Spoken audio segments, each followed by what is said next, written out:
Assalamualaikum warahmatullahi wabarakatuh. Halo adik-adik. Pada pertemuan kali ini kita akan melanjutkan materi yang sebelumnya, yaitu sifat-sifat persamaan garis lurus.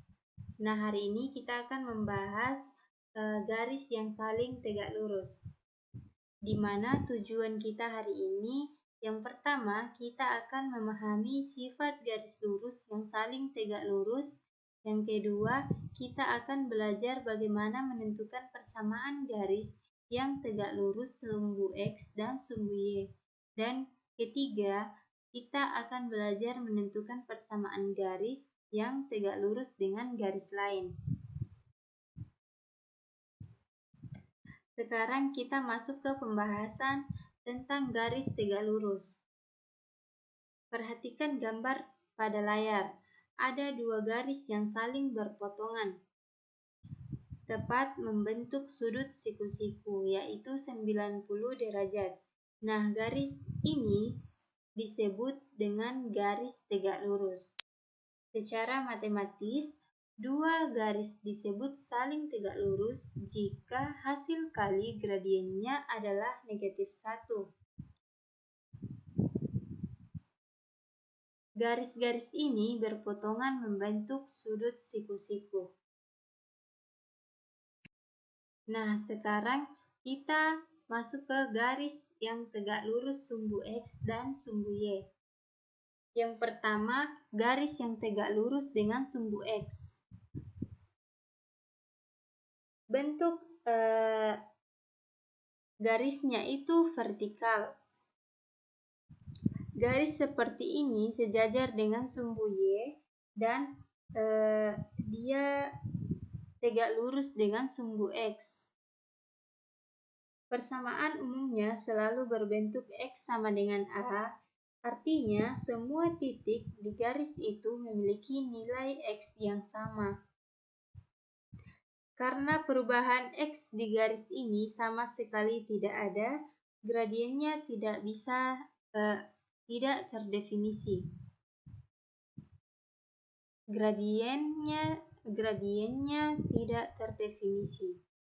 Nah, yang kedua, garis yang tegak lurus sumbu Y. Bentuk garisnya yaitu horizontal. Garis ini sejajar dengan sumbu X dan tegak lurus terhadap sumbu Y.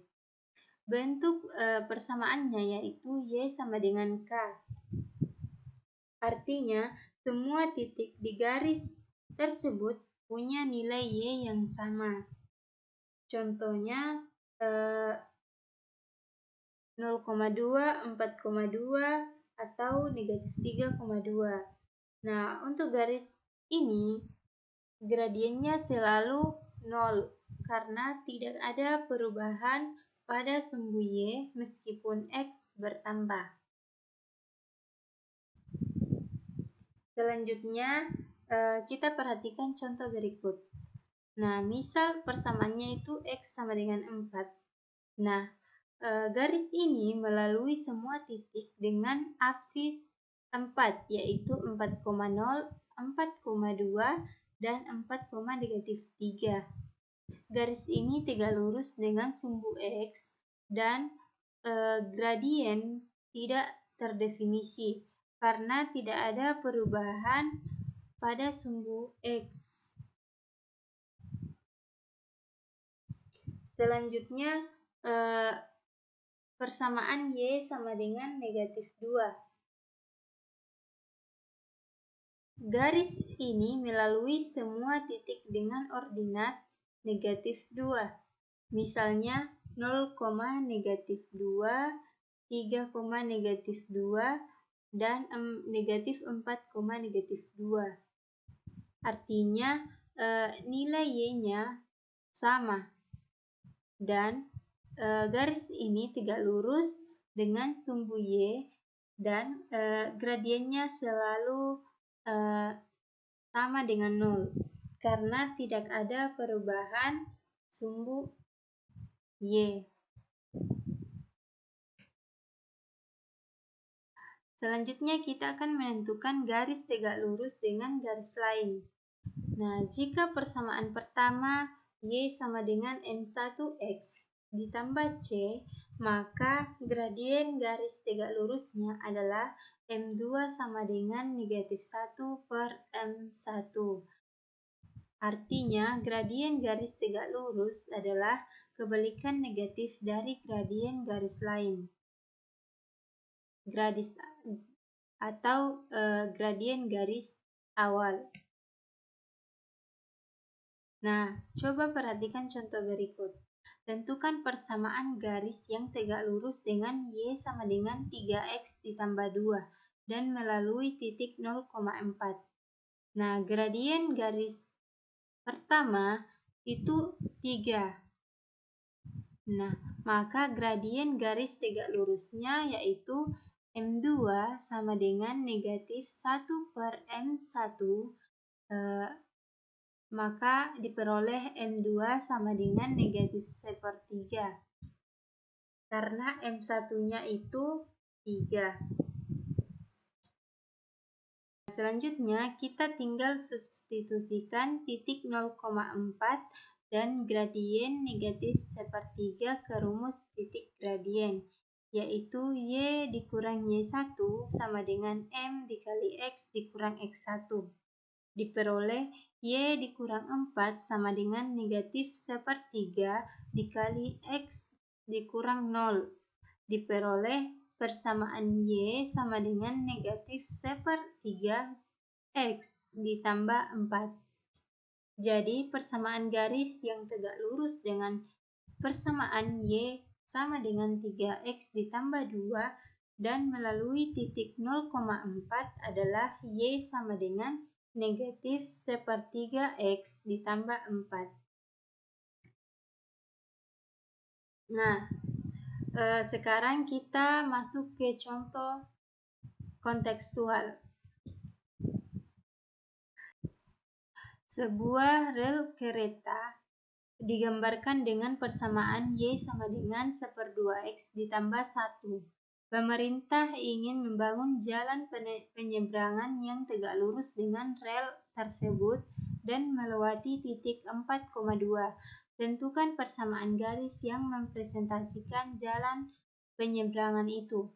Nah, gradien garis asal atau garis pertama yaitu 1/2. Dilihat dari koefisien X. Nah, gradien jalan penyeberangan atau gradien garis persamaan yang kedua yaitu M2 sama dengan negatif 1 per M1. Maka diperoleh negatif 1 per 1/2 atau sama dengan negatif 2. Selanjutnya kita masukkan ke rumus. Kita substitusikan titik 4,2 dan gradien negatif 2. Diperoleh Y dikurang 2 sama dengan negatif 2 dikali X dikurang 4. Y dikurang 2 sama dengan negatif 2X ditambah 8.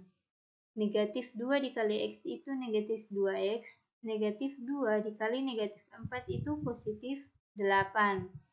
Maka diperoleh persamaan Y sama dengan negatif 2X ditambah 10. Jadi, jalan penyeberangan yang tegak lurus dengan rel kereta api dan melalui titik 4,2 digambarkan dengan persamaan Y sama dengan negatif 2X ditambah 10. Nah, mungkin itu saja pembahasan materi pada video kali ini. Semoga apa yang telah kita pelajari dapat kalian yang ingin ditanyakan. Seperti biasa, kalian bisa tanyakan saat kita ada di kelas. Cukup sekian, saya akhiri. Kurang dan lebihnya mohon dimaafkan. Wabillahi taufiq wal hidayah. Wassalamualaikum warahmatullahi wabarakatuh.